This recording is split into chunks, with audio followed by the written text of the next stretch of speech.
নমস্কার বন্ধুরা, আমি গৌরব চ্যাটার্জি, আমি একজন সাইকোলজিস্ট। আজকে আমি তোমাদের যে বইটি থেকে পড়ে শোনাচ্ছি সেটি আমেরিকান রাইটার, বিখ্যাত রাইটার সোয়েট মর্ডেন, তার হিন্দি ভার্সন। তার থেকে আমি তোমাদের কিছু পড়ে শোনাচ্ছি। এটা হলো বইটার হিন্দি ভার্সনের নাম আপ ক্যা নাহি কর সকতে, মানে তুমি কি না করতে পারো তার উপরে। তো বলছে, आपकी धारणा यदि यही है कि बिना धन पूंजी के संसार में सफलता नहीं मिलती है तो इसे निकाल दें। मन, वचन और कर्म से आप प्रयत्न करें कि आपका भविष्य उज्जवल होना चाहिए। आप सभी प्रकार के सुखी, सफल और उन्नत हों तो आप स्वयं सभी आवश्यक चीज़ें प्राप्त होती जाएंगी, तो आपको स्वयं आवश्यक चीज़ें प्राप्त होती चली जाएंगी। মানে তোমার যদি ধারণা থাকে যে টাকা পয়সা ছাড়া সংসারে উন্নতি করা যায় না, তো এই চিন্তা মন থেকে বার করে দাও, এটাই বলছে। আর মন, বাক্য এবং কর্ম দিয়ে চেষ্টা করতে থাকো যে আপনার ভবিষ্যৎ মানে ভালো হবে, মানে আদর্শ বা ভবিষ্যৎটা উচ্চ রাখতে হবে, এই দেখে চেষ্টা করে যেতে হবে। आप सभी प्रकार के सुखी, सफल और उन्नत हों তো आपको सभी आवश्यक चीज़ें प्राप्त होती चली जाएंगी। মানে চিন্তাধারা যদি এই থাকে যে আমি সুখী হব, সম্পন্ন হব, ভালো থাকবো, আর ওইভাবে যদি কাজ করতে পারা যায়, যে মন, বাক্য এবং কর্ম দিয়ে ওইভাবে চেষ্টা করা যায়, তো সেই সব জিনিসগুলি তুমি পেতে থাকবে, এটাই ব্যাপার।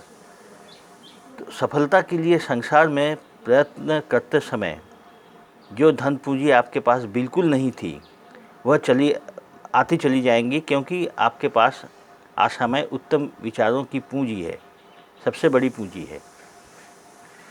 যদি সংসারে সাফল্য লাভের জন্য সংসারে প্রবেশ করবার সময় যদি তোমার কাছে কোনো টাকা পয়সা পুঁজি না থাকে, তাহলে এই জন্য চিন্তার কিছু নেই, কারণ সেগুলো নিজের থেকেই আসতে থাকবে। কেন না, তোমার কাছে সবথেকে বড় পুঁজি, সবথেকে বড় মূলধন, সেটা কি না, উত্তম মানে ভালো সৎ বিচার, মানে সৎ চিন্তাধারা। তোমার কাছে উন্নত চিন্তাধারা রয়েছে, এটাই যথেষ্ট। ও যা কিছু পুঁজি, যা কিছু জীবন তুমি যেমন চাইছো সেটা তোমার কাছে আসতে থাকবে। তারপর বলছে, कुछ लोग अपनी इच्छाओं को स्वयं कमज़ोर बना लेते हैं। वे नहीं जानते कि इच्छाओं की पूर्ति के लिए दृढ़ निश्चय और भाव जरूरी है, और निरंतर मन, वचन और कर्म से प्रयास करते रहने से ही अपनी इच्छाओं को पूर्ण करने की शक्ति मिलती है। মানে কেউ নিজের ইচ্ছেকে নিজেই দুর্বল করে ফেলে। তো বলছে তারা এটা জানে না যে নিজের ইচ্ছা পূর্তির জন্যে দৃঢ় নিশ্চয়, সংকল্প, এখানে নিশ্চয় মানে সংকল্প, ডিটারমিনেশন, সেই হিসেবে যদি নিরন্তর মানে রেগুলার মন, বাক্য, কর্ম দিয়ে সে চেষ্টা করতে থাকে, তাহলে ইচ্ছে পুরো করবার যে শক্তি সেটা তার ভেতর থেকেই আসতে থাকে। সেইভাবে চলতে থাকলে इच्छाएं तभी पूर्ण हो सकती है जब वे प्रबल होती है, कमज़ोर इच्छाएं अपूर्ण रहती हैं। ইচ্ছে যখন প্রবল থাকে না, তখন সেটা দুর্বল ইচ্ছে, এবং দুর্বল ইচ্ছে পুরো হয় না। কিন্তু সেই অনুযায়ী যদি কেউ কাজ করতে থাকে, তাহলে ইচ্ছেগুলো সবল হয় এবং সেই ইচ্ছে তখন ফল প্রদান করে। বলছে, प्रारंभ में यदि इच्छाएं पूर्ण होती दिखाई न दे, किसी प्रकार की रुकावट है, तो तनिक भी घबराने की बात नहीं है। प्रयत्न जारी रखें হবে। आशामय विचार उसी प्रकार दृढ़ रखें হবে। निश्चित रूप से आप उन रुकावटों को पार कर लेंगे, आपकी ही जीत होगी।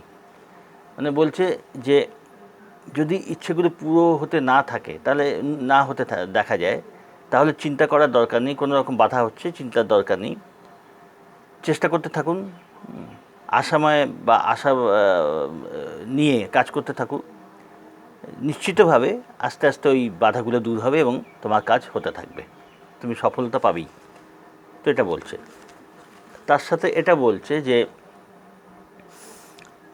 आप जब रात्रि को सोएं तो कुछ क्षणों तक शांत चित्त होकर अपने आदर्श और उद्देश्य पर विचार करें तथा अपने आदर्श का उच्चतम और सुंदरतम रूप अपनी कल्पनाओं में देखें। মানে রাত্রে যখন যেটা আমি বলে থাকি, রাত্রে ভালো চিন্তাধারা বজায় রাখতে, চিন্তা নিয়ে ভালো চিন্তা, সদর্থক চিন্তা নিয়ে শুতে, সেটাই বলছে। जब आप रात्रि को सोएं, যখন রাত্রিতে তুমি শোবে, তো খানিকক্ষণ সময়, কিছু সময় শান্ত হয়ে নিজের আদর্শ, নিজের উদ্দেশ্য সেটা চিন্তা করতে থাকবে। अपने आदर्शों का उच्चतम और सुंदरतम रूप अपनी कल्पनाओं में देखें। তোমার আদর্শের উচ্চ রূপ এবং সুন্দর রূপ তুমি কল্পনায় দেখতে থাকো। ये वे कल्पनाएं हैं, आकांक्षाएं हैं, सच्ची लगन और प्रवृत्तिक इच्छाएं हैं जो सदैव आपको ऊंचाइयों की ओर जाने की प्रेरणा देती है। মানে এই কল্পনা, এই ধরনের কল্পনা সেই কল্পনা যে তোমাকে উচ্চ আদর্শের দিকে পরিচালিত করবে, নিয়ে যাবে বা সেই দিকে প্রেরিত করবে। ऐसी ही इच्छाएं वास्तविक विकास में सहायक होती हैं। ये ही आपको सहायता करती है, आपको इन्हीं से पूर्णता प्राप्त होती है। এই ইচ্ছা, এই ধরনের চিন্তাই তোমাকে তোমার আদর্শটাকে পুরো করবার জন্যে হেল্পফুল হয়। আচ্ছা, এটা রয়েছে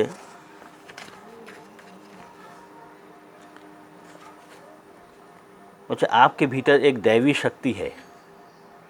वह दैवी शक्ति आपको प्रेरित भी करती है, यही मार्गदर्शन भी कराती है और किसी प्रश्न का उत्तर भी देती है। आपकी रक्षा भी वही करती है। वह है आत्मशक्ति, जो ईश्वर की ही दैवी शक्ति है। বলছে সবার ভেতর একটা দৈবী মানে ঐশ্বরিক ক্ষমতা থাকে, যে ক্ষমতা কি করে না তোমাকে প্রেরণা দেয় এবং গাইড করে, তোমার প্রশ্নের উত্তর দেয় এবং সব দিক দিয়ে তোমাকে ডিফেন্ড করে, প্রোটেক্ট করে। আর এটা হলো আত্মশক্তি, যেটা সুপ্রিম পাওয়ার থেকে মানে ঈশ্বর থেকে আমরা পাই। आप इस बात को यूँ समझ सकते हैं, मान लिया आप एक प्रभावशाली व्यक्ति बनना चाहते हैं। ধরো তুমি একজন পাওয়ারফুল লোক হতে চাও, जाके लोग सम्मान करूँ, जिसे लोग सम्मान देते हैं, जिसकी बातें मानते हैं, जिसमें कई गुण हो और जिसे सब सुख भी हो। মানে যার অনেক গুণ রয়েছে এমন তুমি হতে চাও যে তোমাকে সবাই মানে, প্রভাবশালী তুমি, এবং লোকে তোমাকে সম্মান করছে, তোমার অনেক গুণ রয়েছে और सब रकम सुख রয়েছে। ऐसा सोचते हुए आप प्रयत्न भी करने लगें और विश्वास भी रखें कि आप ऐसे ही बनते जा रहे हैं। आपके अंदर एक अलौकिक शक्ति का संचार होगा और आप ऐसे ही बनते चले जाएंगे। তো এটা চিন্তা করতে যে আমি একটা প্রভাবশালী ব্যক্তিত্ব বা এসবগুলো, যেমন চিন্তাধারা, ভালো চিন্তাধারা করতে বলা হয়, সেটা করতে এবং তার সাথে সেরকমভাবে চেষ্টা করতে থাকতে হবে, কর্ম করতে হবে সেই অনুযায়ী। তাহলে আস্তে আস্তে তুমি দেখতে পাবে যে তুমি সেরকমই ব্যক্তিত্ব তৈরি হতে চলছো, মানে হচ্ছ তুমি এটা তুমি দেখতে পাবে, তোমার ব্যক্তিত্বে সেরকম পরিবর্তন তোমার হচ্ছে। লাস্টে আমি শেষ করছি এটা বলে যে आप भी अपने आदर्श पर दृढ़ रहते हुए प्रयत्न करते रहें। आप जैसा भी बनना चाहते हैं वैसे ही लोगों में बैठें, वैसों में ही रहें, उन्हीं की बातें सुनें, वैसे ही चीज़ें पढ़ें। आपका वातावरण आपके आदर्श के अनुकूल होना चाहिए। লাস্টে বলছি, যেমন তুমি হতে চাও সেরকমই লোকের মধ্যে ওঠা বসা করো, সেরকমই পরিবেশের মধ্যে তুমি যাতায়াত করো, ওইভাবেই কথাবার্তা বলো, ওরকম চিন্তা করো। তোমার কার্যকলাপ সব তোমার আদর্শের অনুকূল যেন হয়, যেমন তুমি চাইছো সেরকমই যেন তোমার অ্যাক্টিভিটিসগুলো হয়। তো এটা ওই যে জিনিসটা বলছি যে অবচেতন মনকে এরকম চিন্তা দিয়ে প্রভাবিত করে যেতে হবে। তাহলে তুমি ঠিক যেমন চাইছো, যেমন সম্পন্ন প্রভাবশালী, ঠিক ওরকমই তোমার লাইফ হতে থাকবে। ঠিক আছে, আজ এই পর্যন্তই। এর পরের ভিডিওগুলো দেখতে থাকো, ভালো থেকো আর সঙ্গে থেকো।